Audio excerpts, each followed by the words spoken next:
अस्सलाम वालेकुम friends Britain, great Britain, England और यूनाइटेड किंगडम में क्या फ़र्क है? इनमें कौन कौन से ममालिक आते हैं और वो कौन था जिसने पूरी दुनिया पर हुकूमत की, और क्या वो आज भी कुछ ममालिक पर अपनी गवर्नमेंट बनाए बैठा है कि नहीं, और इसी के साथ किंग चार्ल्स के कंट्रोल में कौन कौन से ममालिक आते हैं, ये सब कुछ हम इस वीडियो में देखने वाले हैं। तो ये वीडियो अपने बिना स्किप किए आखिर तक देखनी है। The United kingdom.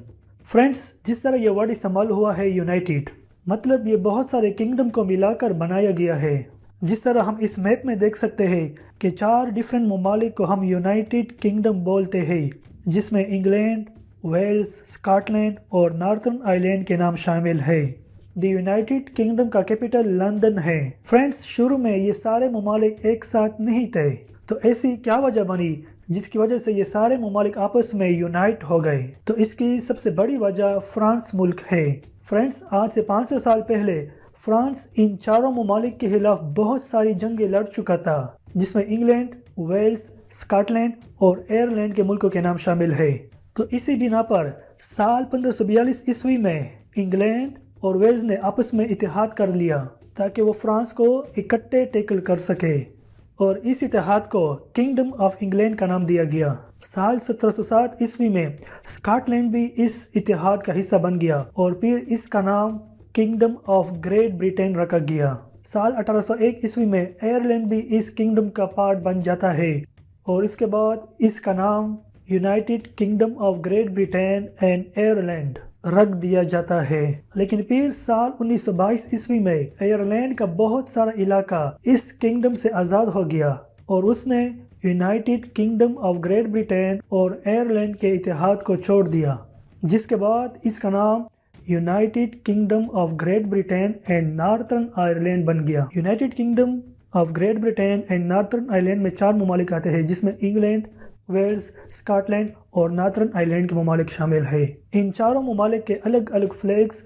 और अलग अलग गवर्नमेंट्स है। फ्रेंड्स, जिस तरह हमारे मुल्कों में प्रोविंसेस यानी सूबे होते हैं, इसी तरह यूनाइटेड किंगडम में आपको 4 किंगडम एक साथ देखने को मिलेंगे और इन चारों मुल्कों को कंबाइनली यूनाइटेड किंगडम कहा जाता है। और फ्रेंड्स, ये बात भी आपको पता होनी चाहिए कि इन चारों ममालिक की अलग अलग कैपिटल्स और अलग अलग लैंग्वेजेस है। जिस तरह इंग्लैंड का कैपिटल लंदन है और यहाँ पर रहने वाले लोग अपने आप को इंग्लिश कहते हैं, इसी तरह वेल्स का कैपिटल कार्डिफ है और यहाँ पर रहने वाले लोग अपने आप को वेलिश बोलते हैं। स्कॉटलैंड का कैपिटल एडिनबर्ग है और यहाँ पर रहने वाले लोगों को स्कॉटिश बोला जाता है। और इसी तरह नॉर्थर्न आयरलैंड का कैपिटल बेलफास्ट है और यहाँ पर रहने वाले लोगों को नॉर्थर्न आयरिश बोला जाता है। Great Britain. फ्रेंड्स, अब हम बात करते हैं ग्रेट ब्रिटेन के बारे में। यूनाइटेड किंगडम के एक बड़े हिस्से को ग्रेट ब्रिटेन कहा जाता है। ग्रेट ब्रिटेन में 3 ममालिक आते हैं, जिसमें इंग्लैंड, वेल्स, स्कॉटलैंड जैसे मुल्कों के नाम शामिल है। ग्रेट ब्रिटेन के एरिया में बहुत सारे आइलैंड्स यानी जजीरे आते हैं,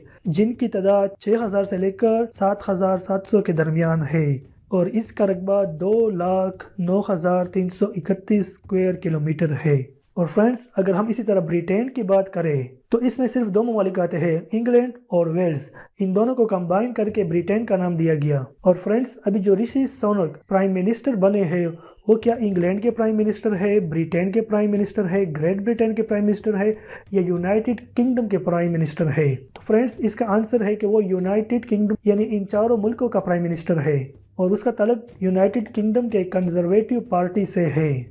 और फ्रेंड्स, अगर हम यूनाइटेड किंगडम के फ्लैग को गौर से देखें तो ये फ्लैग्स इंग्लैंड, स्कॉटलैंड और नॉर्थर्न आयरलैंड के फ्लैग्स को कंबाइन करके बनाया गया है। और फ्रेंड्स, ये बात भी आपको पता होनी चाहिए कि यूनाइटेड किंगडम के प्राइम मिनिस्टर के बनाने में वहाँ के किंग चार्ल्स का भी बहुत बड़ा रोल होता है। इससे पहले क्वीन एलिजाबेथ थी और इसके मरने के बाद अब उसका बेटा किंग चार्ल्स का भी बहुत बड़ा रोल होता है यूनाइटेड किंगडम के पॉलिटिक्स में। और फ्रेंड्स, ये बात भी आपको जानकर हैरानी होगी कि किंग चार्ल्स न सिर्फ यूनाइटेड किंगडम का किंग है, बल्कि उसके जुरिस्डिक्शन में ऑस्ट्रेलिया, न्यूजीलैंड और कनाडा के मुल्क भी शामिल है। यानी किंग चार्ल्स एक बहुत पावरफुल किंग है।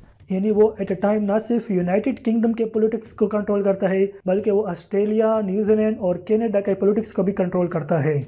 और फ्रेंड्स, इसका अमली मुजाहरा हम दुनिया में हर रोज़ देखते हैं कि जहाँ पर बरतानिया खड़ा होता है उसके साथ ऑस्ट्रेलिया भी खड़ा होगा, न्यूजीलैंड भी खड़ा होगा और कनाडा का सपोर्ट भी उसके साथ होता है। तो ये इसी वजह से है कि किंग चार्ल्स ना सिर्फ बरतानिया का بادشاہ ہے بلکہ وہ آسٹریلیا، نیوزی لینڈ اور کینیڈا کا بھی بادشاہ ہے۔ تو فرینڈس، آج کے بعد ہم برٹین، گریٹ برٹین اور یونائٹڈ کنگڈم کو ایک ساتھ یوز نہیں کریں گے، کیونکہ یہ سب الگ نام ہے اور اس کے جورسڈکشن میں مختلف ممالک آتے ہیں۔ فرینڈس، یہ ویڈیو آپ کو کیسا لگا کمنٹ ہمیں ضرور بتائے گا، اور ساتھ ہی اس چینل کو سبسکرائب کرنا نہ بھولیے گا۔ Thank you.